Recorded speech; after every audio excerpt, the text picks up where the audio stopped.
for the second goal for Bender Insurance. But Sunshine Stars put themselves back with the first goal from Taufik Malamo in the 43rd minute. Despite the draw, by the way, Insurance still sit top of Group A with 17 points.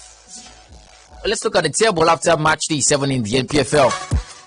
In Group A, Bender Insurance sit top with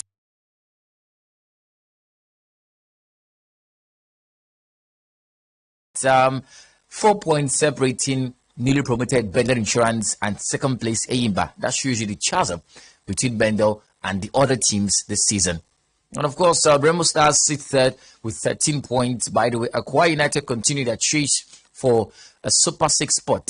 They sit fourth position with 11 points from the opening 7 games. Well, Plateau United come fifth with 11 points. Shooting Stars 6 with 9 points. Gombe United 7th with 7 points. El Kanem Warriors 8 with 5 points. Kwara United 9th with 5 points. And Rock Bottom with talking Nasarawa United with 4 points.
to reach to teams like PSV and, of course, a couple of other teams in the Dutch Eredivisie. But let's take a short break. When we come back, we'll talk about the Premier League and, of course, take a look at what happened to Chelsea, Arsenal, and, of course, City and United looking to close the gap. We'll talk about this and so much more after this short break. Please stick around.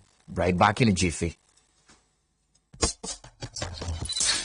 The Football Fans Friday is officially here. All the biggest football fans around the globe, all in one day. United for life. And Barcelona. What's the percent? Arsenal. And Juventus. Real Madrid. And Chelsea. Surely it has to be Manchester City. AC Milan. I mean, not quite United. Jack it up for life. Ha ha ha. Yimba. Cannot beat us. Exclusive and up-to-date football content every Friday 3 to 4 p.m. on Planets 101.1 Afro. Come ready to rep your club.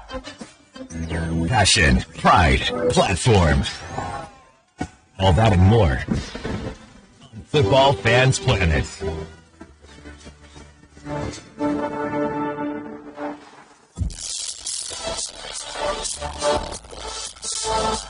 All right, so thank you very much for sticking around. The Football Fans Attack live and exclusive to Planets Radio 101.1 FM. Well, we're talking the Premier League right now. Let's take you through the games we saw from over the weekend. Action began on Saturday in the Premier League. It was match day 22, if I'm not mistaken.